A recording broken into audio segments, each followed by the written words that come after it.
Sawa, kuna video hapo umetoka kuitazama kabla ya hii ambayo inakwenda kukujuza hapa kuhusiana na CRDB, ambapo waliweza kuzungumza kwamba fedha zao ambazo walikuwa wanadai Yanga walishaweza kuzipeleka TFF. Sasa TFF pia nao wameweza kutoa majibu kwa kuandika barua na kujulisha umma kuhusiana na kile ambacho kilikuwepo kinatamkwa kuhusiana na klabu ya Yanga kupitia afisa habari wao Ali Kamwe, ambaye aliweza kuzungumza kwamba wanaidai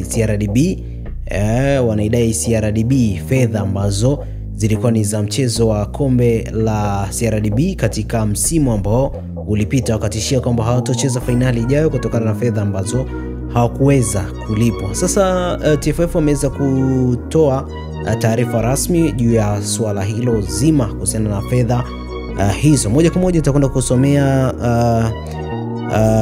barua ambayo waliweza kuitoa kupitia ukurasa wao wa Instagram. Moja kwa moja na nukuu taarifa: tunapenda kuthibitisha umma kuwa benki ya CRDB ndio mdhamini mkuu wa mashindano ya kombe la shirikisho la TFF na inatekeleza ipasavyo majukumu yake ya kimkataba kwa msimu wa 2023 mkwaju 2024 kwa mashindano ya kombe la shirikisho la benki ya CRDB Federation Cup.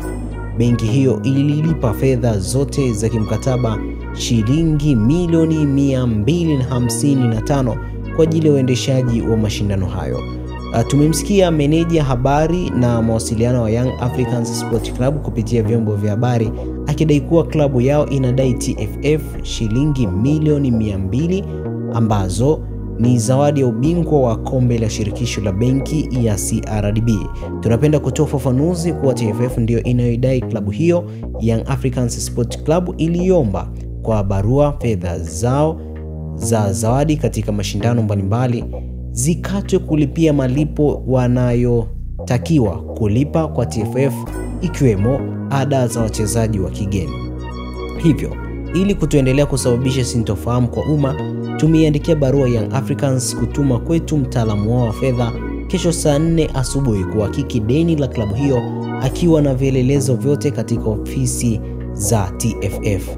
TFF itaendelea kutekeleza wajibu wake wa kusimamia mpira wa miguu, ikiwemo kulinda taswira za wadhamini wake. Shirikisho la mpira wa miguu Tanzania imetolewa na ofisa habari na mawasiliano TFF Juni 10, 2025 akiwa ni Clinton Mario Ndimbo. Ipo hivyo moja kwa moja hichi ndicho ambacho TFF wameweza kukitoa na kukizungumza kuhusiana na swala zima la Yanga kuweza kudai malipo yao. Wameweza kutoa taarifa kwamba Yanga walisema hela ziende kwenye usajili wa kigeni. Kwa hiyo moja kwa moja imetoa taarifa hii. Kuna kitu kizito pale Yanga, kwa hiyo wameweza kutoa mambo ambayo yamekuwa ni gumzo kweli kweli. Je, vipi sasa kama hapa kwenye barua hii ya CRDB mambo yameweza kwenda hivi, vipi kuhusiana na dabi? Huenda pia nao wanakuwa na kelele kwa sababu huenda pia kuna kitu ambacho walikikosa, ndio maana wanaamua kuwa juu zaidi ili waweze kupatiwa kanafuu fulani hivi. Kwa hiyo wakiwa wakale wanaona kama kuna kanafuu ambacho wanaweza kukipata. Moja kwa moja nimekujuza taarifa hiyo. Usiache kuendelea kutufuatilia sisi kwa ajili ya kukujuza taarifa nyingi na nyingi.